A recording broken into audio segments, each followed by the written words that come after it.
குற்றம் யார் செய்திருந்தாலும் அவர்கள் தண்டிக்கப்பட வேண்டும். யாராக இருந்தாலும் அதில் அன்றைக்கு நடந்தது என்ன என்பது உங்களுக்கெல்லாம் தெரியும். ஆனால் ஒரு விஷயத்துக்காக கோயில் முன்னாடி இருந்து நான் மற்ற விஷயங்களை சொல்ல விரும்பவில்லை. ஒரு விஷயத்திற்காக அவர்கள் எவ்வளவு தூரம் பண்ணாங்க. இன்னைக்கு திமுகவை சேர்ந்தவர்கள் இன்றைக்கு எத்தனையோ எத்தனையோ 32 மேலான சம்பவங்கள் நடைபெற்றிருக்கிறது.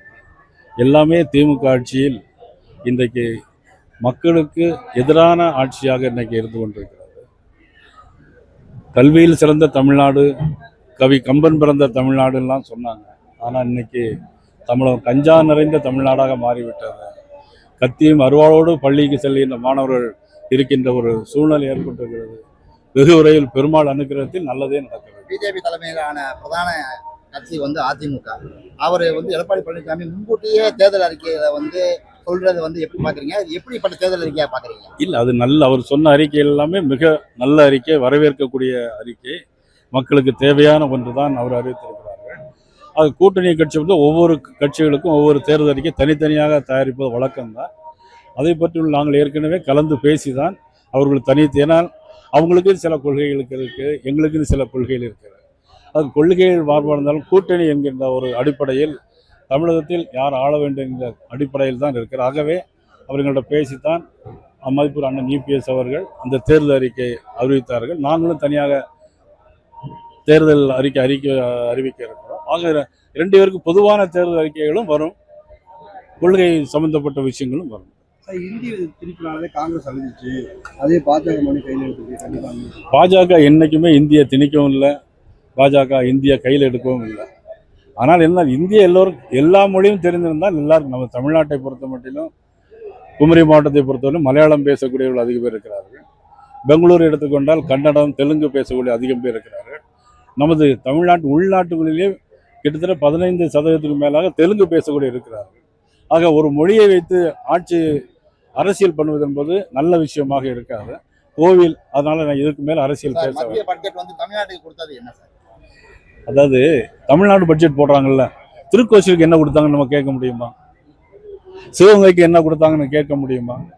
ஆக பொதுவான பட்ஜெட் நிறைய போட்டிருக்காங்க.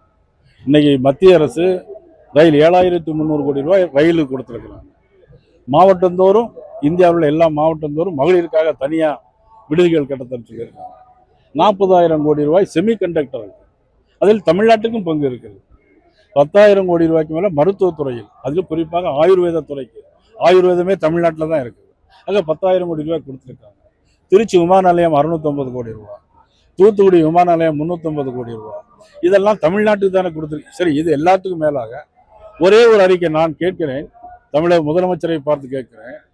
இன்னைக்கு எல்லா வீடுகளுக்கும் ரேஷன் பொருட்கள் கொடுக்குறாங்க. இது தமிழ்நாடு அரசாங்கம் கொடுக்கக்கூடியதா? முதலமைச்சர் இதுக்கு பதில் சொல்வாரா? இது மத்திய அரசு கொடுக்கும். ஆக தமிழ்நாட்டுக்கு கொடுக்கலன்னு ஒரு போயப்பல் தத்துவத்தை சொல்லிக்கொண்டே போனால் எப்படி அது சரியா? நீங்க மட்டும் ஒரே கேள்வி, எல்லா ரேஷன் கடையிலையும் பொருட்களையும் மத்திய அரசு கொடுக்கும். பிரதமர் மோடி அவர்கள் கொடுக்குறாங்க, பாரதிய ஜனதா கட்சி ஆட்சியில் இருக்கும்போது கொடுக்குது. ஆனா இவங்க ஒண்ணுமே கொடுக்கல அப்படின்னா என்ன செய்ய முடியும்?